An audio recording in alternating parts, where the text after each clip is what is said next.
ام سلیم رضی اللہ تعالی عنہا کون تھی یہ عورت؟ میں نے جیسا کہ کہا کہ عورتیں اپنے کردار سے، اپنے اخلاق سے، اپنے گھروں کی، اپنے معاشروں، اگر ایک عورت ٹھان لے نا، تربیت اس کی ماں باپ صحیح کر دیں کتاب و سنت کے مطابق، اور وہ ایک عورت اگر کسی ایسے گھر میں چلی جائے جہاں زنگ لگے ہوں، بے نمازی ہوں، وہ اکیلی عورت اگر ٹھان لے پورے کے پورے خاندان کو بدل کے رکھ دیتی ہے۔ ام سلیم، شوہر فوت ہو گیا، چھوٹا سا بیٹا انس ہے، اللہ کے نبی صلی اللہ علیہ وسلم کے پاس آ گئی۔ اللہ کے نبی، میں نے اپنے بیٹے کی بڑی اچھی تربیت کی ہے، اب میں چاہتی ہوں یہ آپ کی خدمت کرے، اس کو قبول کیجئے۔ اللہ کے نبی صلی اللہ علیہ وسلم کی انس سارا دن رات اللہ کے نبی صلی اللہ علیہ وسلم کے پاس رہا کرتے تھے، ام سلیم کے بیٹے تھے، لیکن ان کا بڑا کردار تھا۔ لوگ جانتے تھے ام سلیم کو کہ ام سلیم ایک وہ عورت ہے جو باقاعدہ فضیلت والی، مقام اور مرتبے والی غیرت مند عورت ہے۔ لوگ رشتے بھیجنا شروع ہو گئے کہ ہم اس سے نکاح کر لیں۔ ابو طلحہ انصاری رضی اللہ تعالی عنہ نے پیغام نکاح بھیجا، پیغام نکاح بھیجا کہ ام سلیم میں تیرے ساتھ نکاح کرنا چاہتا ہوں۔ ام سلیم رضی اللہ تعالی عنہا خاموش ہو گئیں، کوئی بات نہ کی۔ پھر ابو طلحہ انصاری خود گھر میں تشریف لائے کہ ام سلیم میں تیرے ساتھ بات کرنا چاہتا ہوں۔ بات شروع ہو گئی، ام سلیم کو اس نے نکاح کی آفر کی کہ میں تمہارے ساتھ نکاح کرنا چاہتا ہوں۔ تو ام سلیم رضی اللہ تعالیٰ عنہ کہنے لگیں کہ ابو طلحہ تیرے جیسے بندے کا رشتہ آیا ہو تو رد نہیں کیا جا سکتا۔ تو صاحب مال بھی ہے، صاحب اخلاق بھی ہے، تیری اچھی ریپوٹیشن ہے، تیرے معاشرے میں ایک مقام اور تیرا بھی مرتبہ ہے۔ تیرے جیسا بندہ جب کسی عورت کو پیغام نکاح بھیجتا ہے تو اس عورت کے لائق نہیں ہے کہ وہ ایسے بندے کا پیغام نکاح رد کر دے، تو ان لوگوں میں شامل نہیں ہوتا۔ لیکن کیا کروں، انا مسلم، میں تو مسلمہ ہوں اور تو کافر ہے،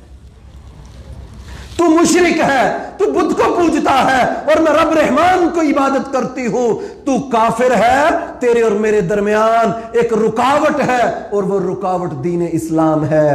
میں تیرے ساتھ نکاح نہیں کر سکتی۔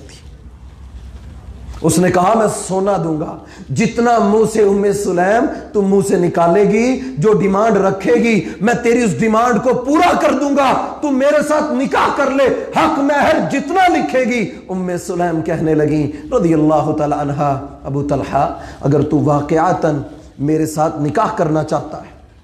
تو پھر سن، فَإِن تُسْلِمْ، ساڑی نہیں چاہیے، گھر جائیدادیں بنگلے نہیں چاہیے، کپڑے کی ڈیمانڈ نہیں ہے، سونا جہیز زیورات نہیں چاہیے، مجھے کپڑے نہیں چاہیے۔ کہا سن، فَإِن تُسْلِمْ، اگر تو مسلمان ہو جائے، فَذَاكَ مَهْرِي، میں اپنا حق مہر تیرے لیے اسلام کو لکھ دوں گی۔ اللہ کے نبی صلی اللہ علیہ وسلم تک یہ بات پہنچی، آپ نے فرمایا کتنا خوبصورت حق مہر۔ کہا اگر تو مسلمان ہو جائے تو جہنم سے بھی بچ جائے گا، اللہ کی بھی عبادت کرے گا۔ یہ مسلمہ عورت کی میں بات کر رہا ہوں۔ کیا آج ہم اپنے گھروں میں یہ تربیت دے سکیں؟ آج تک ہماری بیوی، میری بہن، میری بیٹی، میرا معاشرہ، میری بیٹی کو دنیا کا پتا ہے، لیکن کیا اس کو پتا ہے کہ ام سلیم نے اپنے نکاح کے موقع پر اپنا جو حق مہر رکھا تھا وہ کیا تھا؟ کہا کچھ نہیں چاہیے، نہ گھر چاہیے، نہ سونا چاہیے، کچھ بھی نہیں چاہیے۔ خوبصورت باغوں کے مالک ابو طلحہ، کہا کوئی باغ نہیں چاہیے۔ حالانکہ عرب کے اندر یہ رواج اور دستور تھا کہ مرد اپنی عورتوں کو بہترین حق مہر دیا کرتے تھے اور عورتیں مطالبہ کرتی تھیں ہمیں یہ چاہیے۔ لیکن اس مسلمہ عورت نے سوچا اگر میں اس سے نکاح کرتی ہوں اور اس نکاح کے عوض یہ اسلام کی نعمت کو پالے تو اس سے بڑی نعمت کوئی نہیں ہے۔ اللہ کے نبی صلی اللہ علیہ وسلم نے فرمایا مرأۃ الصالحہ، نیک بیوی، نیک عورت جس بندے کو مل جائے کائنات کی ہر چیز سے افضل اور بہتر چیز اس کے لیے وہ اس کی بیوی ہے۔ ام سلیم نے یہ آفر کر دی، کہا مجھے سوچنے کا موقع دو، میں ذرا سوچ لوں، دین کو چھوڑنا ہے، نئے دین میں آنا ہے، ذرا موقع دو سوچنے کا۔ پھر ام سلیم کہنے لگی ابو طلحہ تو کیا سوچے گا، تو یہ سوچے گا کہ ایک درخت زمین سے اگتا ہے، درخت بن جاتا ہے، ایک حبشی غلام اس درخت کو کاٹتا ہے، اس کو کاٹ کے تراش کے ایک بت بناتا ہے، اس کے سامنے تو سجدہ کر دیتا ہے۔ ابو طلحہ تو اس رب کے ساتھ، میرے رب کے ساتھ کمپیریزن کرے گا؟ تو یہ سوچے گا کہ ہاں کہ مجھے ام سلیم نے جو کہا ہے کہ اسلام قبول کر لو، تو کس رب کو چھوڑ کے کس رب کے ساتھ کمپیریزن کرے گا؟ تو جس رب کی پوجا کرتا ہے، جب تمہارے گھر میں پکانے کے لیے لکڑی نہ ملے تو تم اسی کو اٹھا کے 2 ٹکڑے کر کے اپنی ضرورت کو پورا کر لیتے ہو، اس رب کے لیے تو رب رحمان کا مقابلہ کرے گا۔ ابو طلحہ، میں جس رب کا کہہ رہی ہوں وہ خالق بھی ہے، وہ مالک بھی ہے، ہر چیز کا پہلنے والا ہے، وہی عبادت کے لائق رب ہے جو زمینوں کا، حشرات کا، پانیوں کا، راتوں کا، دنوں کا، مشکل کا، آسانیوں کا رب ہے۔ ابو طلحہ اس رب پر ایمان لے آؤ۔ ام سلیم کی دعوت پر ابو طلحہ انصاری مسلمان ہو گئے، ایک عورت کی دعوت پر، ایک بیوی کی دعوت پر ایک شخص مسلمان ہو گیا۔ بلکہ میں یہ سمجھتا ہوں جہنم سے بیوی نے اپنے شوہر کو بچا لیا۔ پھر آگے دیکھیں زندگی کتنی خوبصورت گزری۔ مسجد نبوی ہے، مہمان آ گیا مسجد کے اندر، اللہ کے نبی صلی اللہ علیہ وسلم کی عادت مبارکہ تھی، آپ سب سے پہلے کوشش کرتے تھے اس مہمان کی خدمت میں کر لوں، اس کی مہمان نوازی میرے حق میں آئے، میرے حصے میں آئے، اور اسی لیے آپ مسجد میں آئے ہوئے مہمان کا پوچھا کرتے تھے، وہ مہمان آیا، میں مہمان ہوں، مسافر ہوں، آپ نے اپنی بیویوں کے پاس پیغام بھیجا، کچھ ہے گھر میں؟ سب نے کہا اللہ کے نبی گھر میں پانی کے سوا کچھ بھی نہیں ہے، صرف پانی گھر کے اندر۔ آپ نے پھر مسجد میں اعلان کیا، کوئی ہے ایسا جو اللہ کے نبی کے مہمان، کس کا مہمان؟ اللہ کے نبی کے مہمان کی مہمان نوازی کرے، کوئی ہے ایسا؟ ام سلیم کا شوہر خاوند ابو طلحہ انصاری اٹھے، اللہ کے نبی صلی اللہ علیہ وسلم مجھے یہ سعادت عطا فرمائیں، اس مہمان کی مہمان نوازی میں کروں گا۔ پکڑ کے گھر لے گئے، بیوی کو کہا کھانے میں، اس نے کہا اس وقت ہوتا ہے نا بسا اوقات گھر میں مال و دولت بھی ہو، لیکن بسا اوقات گھر میں کچھ نہیں ہوتا پکانے کے لیے، ہو جاتے ہیں وقت، تو کہنے لگے صرف بچوں کا کھانا پڑا ہے، اس کے علاوہ گھر میں فی الوقت کوئی کھانا نہیں۔ مہمان گھر میں آ چکا ہے، بیٹھک میں بیٹھ چکا ہے، اب میاں بیوی دونوں مشورہ کر رہے ہیں، مہمان اللہ کے نبی کا ہے اور اتنی بڑی سعادت ہے، کہنے لگے بیوی نے ساتھ دیا نا، اکیلا مرد بھی کچھ نہیں ہے، اسی لیے تو اسلام نے خوبصورت رشتہ میاں بیوی کا بنایا ہے کہ جہاں مرد غلطی کرے، حدیث ہے نا جب مرد نہ اٹھے تو عورت اٹھائے، عورت نہ اٹھے تو مرد اٹھائے، ان دونوں پر اللہ اپنی رحمت کو نازل کرتا ہے کہ یہ دونوں گاڑی کے وہ پہیے ہیں، دونوں ساتھ چلتے ہیں، مشکل میں آسانی میں ایک دوسرے کو کھڑا کرنے والے، حوصلہ دینے والا یہ رشتہ، خوبصورت رشتہ اللہ نے جوڑ دیا دو میاں بیوی کا۔ بیوی کہنے لگی میں بچوں کو سلا دیتی ہوں، آج رات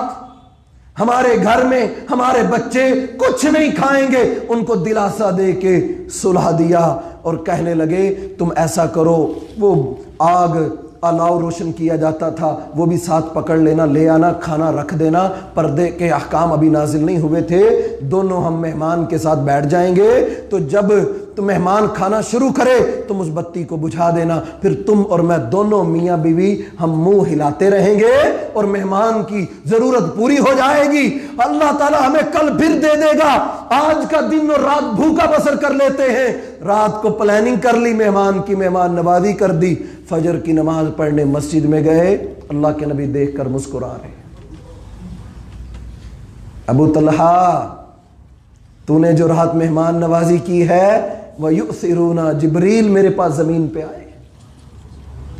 اور قرآن لے کے آئے، وَيُؤْثِرُونَ عَلَىٰ أَنفُسِهِمْ وَلَوْ كَانَ بِهِمْ خَصَاصَةٌ، اے نبی آپ کے جانثاروں میں، امت محمد میں صلی اللہ علیہ وسلم میں ایسے لوگ بھی ہیں جو اپنی جانوں کی پرواہ نہیں کرتے، ان کو اپنے گھروں کی، اپنی جانوں کی کوئی پرواہ نہیں، امت کی، لوگوں کی بھلائی خیر میں اپنی جانوں پر دوسروں کو ترجیح دیتے ہیں، وَيُؤْثِرُونَ عَلَىٰ أَنفُسِهِمْ وَلَوْ كَانَ بِهِمْ خَصَاصَةٌ، اگرچہ ان کے اوپر خود بھی تنگی کیوں نہ ہو، یہ نہیں کہ آسانی تھی ان پر،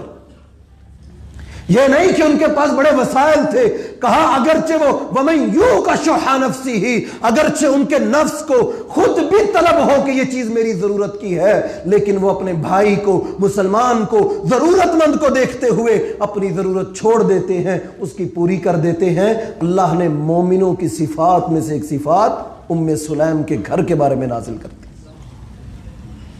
یہ وہ گھرانہ ہے صحابہ اور صحابیات کے گھرانوں میں سے ایک گھرانے کا تذکرہ میں کر رہا ہوں، ایک میاں بیوی کا جوڑا۔ خود سوچیں ان کے بچے کیسے ہوں گے، ان کی اولادیں کیسی ہوں گی، ان کے گھروں میں برکتیں کیسی ہوں گی، جہاں پر پلاننگ یہ ہوتی ہو ہم نے کسی کے کام آنا ہے، کسی کی بھلائی کرنی ہے، کسی کی خیر خواہی کرنی ہے۔ آپ سوچیں اس گھر میں خیر و برکت کیسے نہ آئے۔ آج گھروں میں غیبتیں، چغلیاں اور ایک دوسرے کی عیب جوئیاں ہوتی ہیں، باقاعدہ بیٹھا جاتا ہے ڈرائنگ روم میں بیٹھ کے تبصرے فلاں ایسا فلاں ایسا۔ کیا کبھی ہم اپنے ڈرائنگ روم میں بیٹھ کے تبصرہ کیا فلاں ضرورت مند، اس کی ضرورت کو ہمیں پورا کرنا چاہیے؟ ہم کم میں گزارا کر لیں، ہم کم خرچے کر لیں، ہم کم میں رہ لیں، ہمارا ہمسایہ ضرورت مند ہے، میرے خاندان میں، میرے رشتہ داروں میں فلاں کے حالات ایسے ہیں، میں اپنا پیٹ کاٹ کے بیوی کو تلقین کروں کہ ہم اپنے گھر سے ان کی مدد کریں۔ یہ تربیت ہمیں کرنی چاہیے گھروں میں۔ اس عورت نے بڑا کردار ادا کیا اس گھر کی تربیت میں۔ ام سلیم رضی اللہ تعالیٰ عنہ، شوہر کہیں سفر پہ تھا، اللہ نے بیٹا دیا، اللہ کو پیارا ہو گیا۔ شوہر اسی دن سفر سے واپس آیا، بیٹے کو غسل دے کے اس کے اوپر چادر ڈال دی۔ شوہر سفر سے تھکا ہوا آیا تھا۔ آج نہیں بتاتے ماں باپ شوہر کا مقام کیا ہے، اپنی بیٹیوں کو نہیں بتاتے۔ ہماری عورتوں کو علم نہیں ہے، اور عورتوں کو اور مردوں کو بھی علم نہیں ہے کہ ہمارے لیے ہماری بیوی کیا چیز ہے، دونوں کو علم نہیں ہے۔ دیکھیے اللہ کی قسم کیسی تربیت اللہ کے نبی صلی اللہ علیہ وسلم نے اس معاشرے کی کر دی جو عورتوں کو زندہ گاڑ دیتے تھے، جو عورتوں کو اس دنیا میں بوجھ سمجھتے تھے۔ اللہ نے ایسی تربیت کروائی کہ ام سلیم نے اپنے شوہر کو سفر سے آیا گئے، پریشانیوں میں آیا ہوگا، سفر کی اذیتیں برداشت کی ہوں گی، اپنے شوہر کو